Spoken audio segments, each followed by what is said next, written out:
Subscribe करें और bell दबाएं ताकि कोई खबर रह न जाए।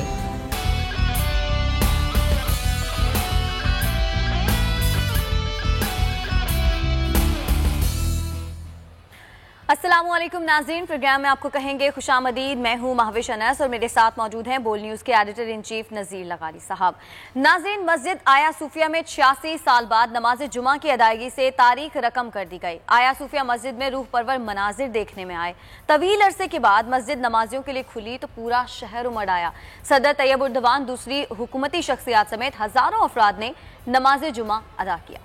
नाज़रीन, साथ साथ बात कर लेते हैं कि पाकिस्तान में कोरोना ने दम तोड़ना शुरू कर दिया है। सेहतमंद अफराद की तादाद 2 लाख से तजावुज़ कर गई है, लेकिन इसका मतलब हरगिज़ ये नहीं कि एहतियात ना करें। बहैसियत कौम, हम जब तक पूरी तरह से इस वायरस से जान नहीं छुड़ा लेते, हमें एहतियात करनी है। कोरोना के साथ साथ अवाम का एक और बुनियादी मसला महंगाई का है। साल 2020 में महंगाई की शरह 8.6 रिकॉर्ड की गई है। एक माह में अशियाए खुरनोश की कीमतें आसमान से बातें करने लग गई हैं। चांद के मामले की अगर बात करें तो चांद के मामले पर हर साल पता नहीं क्यों एक तनाज़ा खड़ा हो जाता है। फवाद चौधरी साहब ने इस बार भी चांद को मुतनाज़े बनाने की कोशिश की। ऑपोजिशन भी फवाद चौधरी के मौक़िफ़ के साथ तो है, लेकिन उल्मा के एहतराम का भी मुतालबा करती है। पहला क्लिप देखते हैं जो कि इसी बारे में है, फिर बात करेंगे। विफाकी वज़ीर साइंस और टेक्नोलॉजी ने ईद उल फितर पर भी चांद के मामले पर तनाज़ा खड़ा किया और अब एक मरतबा फिर। लगारी साहब, फवाद चौधरी साहब को ये बात समझ क्यों नहीं आती कि चांद की रुयत के मामले को उलमाए कराम पर छोड़ देना चाहिए और दीगर जो साइंसी मामलात हैं उन पर तवज्जो देनी चाहिए? क्या ये हम समझें कि हमें उन्हीं को समझाना है, जनाब फवाद चौधरी साहब को, और लोग नहीं हैं इस बारे में जिनको समझाया जाए? मसला ये है कि अगर हम सारे मुत्तफिक हैं, हम बैतुल्लाह की तरफ अपना रुख करते हैं, तो यहाँ पर भी आप बैतुल्लाह की रुयत को मान लें कि जी अगर अब कम्युनिकेशन कितना फास्ट हो गया है, आपको 1 मिनट में पता चलता है दुनिया के अंदर क्या हुआ है। अगर आप कहते हैं कि अपने ही मुल्क में लोग चांद देखें और फिर हम ईद मनाएं, तो ऐसी शहादतें तो बहुत आती हैं। ख़ास तौर पर मौलाना पपलज़ई की मस्जिद से तो हर साल शहादत आ जाती है, बल्कि उनको हर जगह से शहादतें मौसूल हो जाती हैं। असल बात तो है कि शहादत आपके जोग्राफी के अंदर से आए, आ गई अपने जोग्राफी के अंदर से। तो क्या आपने तय किया हुआ है कि हम खैबर पख्तूनख्वा की शहादत को मानेंगे ही नहीं सिरे से, या फवाद चौधरी साहब से हमेशा इख्तलाफ ही रखेंगे? तो इस बात का मानना तो ठीक नहीं है। मेरे ख्याल में इस लॉजिक को मानना चाहिए, इस मंतक को भी मानना चाहिए। दीन कभी भी साइंस के ख़िलाफ़ नहीं है, न साइंसी तरक्की के ख़िलाफ़ है, न साइंसी तौजीहात के ख़िलाफ़ है। साइंस का रास्ता खोलता है दीन। अगर दीन के आगे आप बिठा देंगे जनाब के आ जाइए, आप ही आखिरी मामला है, चांद देखना भी आप ही को आता है, और मेरी तरह मैं भी एक बूढ़ा आदमी हूँ, मेरी तरह के अगर सबकी आंखें जो हैं वो इतना दूर तक नहीं देख सकती हैं, फिर भी कहते हैं जी आप ही जाकर चांद देखिए और आप ही। तो आजकल सबकी वीक है। नहीं, मैं ये नहीं कहता हूँ, मेरा किसी पर तंज भी नहीं है। मेरे तो बहुत अच्छे ताल्लुकात हैं हज़रत मौलाना मुफ्ती मुनीब-ur-Rehman से। वो बहुत मेरे मेहरबान हैं और मैं उन्हें अपना मेहरबान समझता हूँ।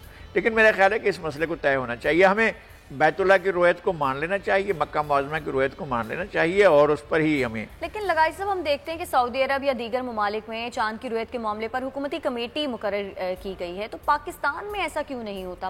तनाज़ा क्यों खड़ा हो जाता है? नहीं, तनाज़ा नहीं, हुकूमत की कमेटी है। मुफ्ती मुनीब-ur-Rehman की कमेटी कोई हमारे घर की कमेटी थोड़ी है। मुफ्ती मुनीब-ur-Rehman जिस कमेटी के सरबराह हैं, जो चांद की रुयत का फैसला करती है, वो हुकूमत की ही तरफ से तासुर एक वो जाता है ना कि वो प्राइवेट इदारा नहीं है। जनाब मुफ्ती मुनीब-ur-Rehman की रुयत हिलाल कमेटी मुतनाज़ा मामला नहीं है, वो एक हुकूमत की तरफ से नामजद है। आप ये कर सकते हैं कि मुफ्ती पपलज़ई को शामिल कर दें और रोयत हिलाल कमेटी में आप फवाद चौधरी साहब को शामिल कर दें रोयत हिलाल कमेटी में। वो वहाँ बैठें और अपनी शहादतों के बुनियाद पर अपना इसरार करें कि सर ये देखें चांद नज़र आ गया है और अब आप मान लीजिए। तो इस तरह से करें ना, आप झगड़े को क्यों बढ़ाते हैं? बिल्कुल ऐसा। नाज़रीन, एक और अहम मामले की बात कर ले, एविएशन अथॉरिटी और पायलट्स के जो भी मामलात सामने आए थे उस पर हम देखेंगे कि वजीर हवाबाजी गुलाम सरवर खान अब क्या राय रखते हैं। इस पर आपको क्लिप दिखाते हैं।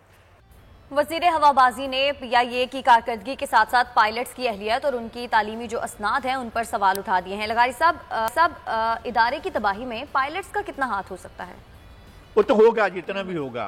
میں یہ کہتا ہوں انہوں نے 262 کا ہو سکتا ہے کہ سارے پائلٹس ہی جعلی لائسنس پر چلا رہے ہوں، یہ ایک ہم فرض کر لیتے ہیں، اگرچہ ایسا نہیں ہے، ایسا نہیں تو بھی آپ کو کارروائی کرنے کے بعد اعلان کرنا چاہیے تھا نا۔ یہ کیا بات ہوئی کہ آپ نے انویسٹیگیٹ نہیں کیا، انکوائری نہیں کی، کسی سے پوچھا نہیں، کسی کو لیٹر نہیں لکھا، کسی کو شوکاز نہیں دیا، کسی کو سزا نہیں دی، کسی کو بات نہیں کی، پہلے آ کر آپ نے فلور آف دا ہاؤس پر کھڑے ہو کر اعلان کر دیا اور کہہ دیا کہ جناب پاکستان کی جو ایئر لائن ہے اس کے اندر مشکوک لوگ جو ہیں وہ آپ کی جان کے لیے خطرہ ہے، خبردار اس میں سفر نہ کرنا۔ تو دنیا نے کہا نہیں بھائی پاکستان کی ایئر لائن میں سفر نہیں کرنا ہے ہم نے، اور شروع کر دیا۔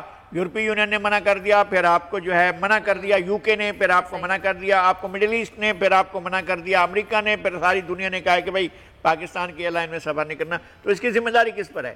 آپ نے ثابت کر لیا تھا، اب تک ثابت نہیں ہوا ہے۔ ایون ٹوڈے ایک بھی ڈگری کو کسی بھی کورٹ آف لا میں ثابت نہیں کیا جا سکتا۔ ایک طریقہ، ایک بات اور بتاؤں، میری ڈگری جعلی ہے تو اس کا طریقہ یہ نہیں ہے کہ جناب وہ اعلان کر دیں کہ جناب اس کی ڈگری جعلی ہے اور جناب اس کی ڈگری جعلی ہے اس وجہ سے جو ہے اس کو تو ہم یہاں سے ہٹا رہے ہیں، پاکستان میں تو رہے گا ہی نہیں۔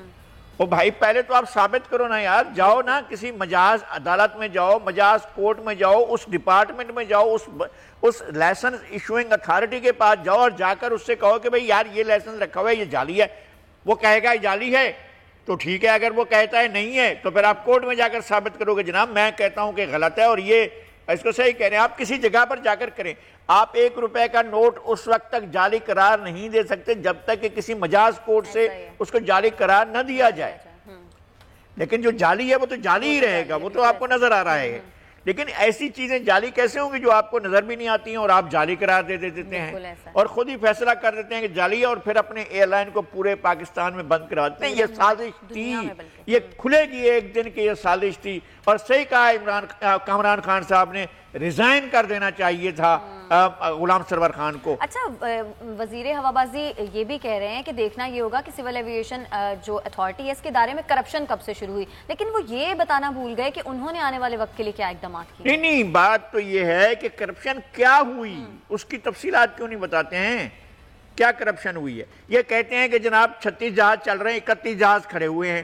اچھا جی آپ کے 31 جہاز کھڑے ہوئے، کہتے ہیں کہ سارے ناکارہ کوئی نہیں، یہ جہاز معمولی پرزوں کے لیے کھڑے ہوئے ہیں، اس لیے کہ کسی میں $300 کا، کسی میں $500 کا، کسی میں $600 کا ایک پرزہ چاہیے۔ ایسے پرزے خریدنے میں انٹرسٹ نہیں لیتے، اس لیے سول ایویشن کی ہی یہ ذمہ داری ہے یا پی آئی اتھارٹیز کی یہ ذمہ داری ہے کہ وہ جہاز کو اس قابل بنائیں کہ جہاز چلے، لیکن چھوٹے پرزے میں کمیشن نہیں بچتا ہے، اس لیے وہ نہیں لیتے ہیں۔ کہتے ہیں ڈوب رہا ہے تو ڈوبنے دو، ہمارا کیا ہے اس سے۔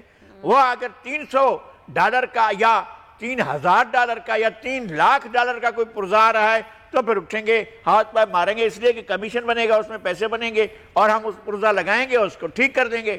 ایسا اگر نہیں ہوگا، اگر یہ چھوٹے پرزے ہیں، اگر اس کی وجہ سے جہاز کھڑا ہے تو کھڑا رہنے تو یار بلا ہماری بلا سے کھڑا رہے۔ یہ ہے ساری صورتحال۔ یہ کیسے ہو سکتا ہے کہ آپ کے آدھی جو آپ کی فلیٹ ہے وہ کھڑی ہوئی ہے اور آدھی فلیٹ چل رہی ہے اور کہتے ہیں کہ جی نہیں یہ ناکارہ ہے، نہیں کسی چلنے کا۔ بالکل ایسا۔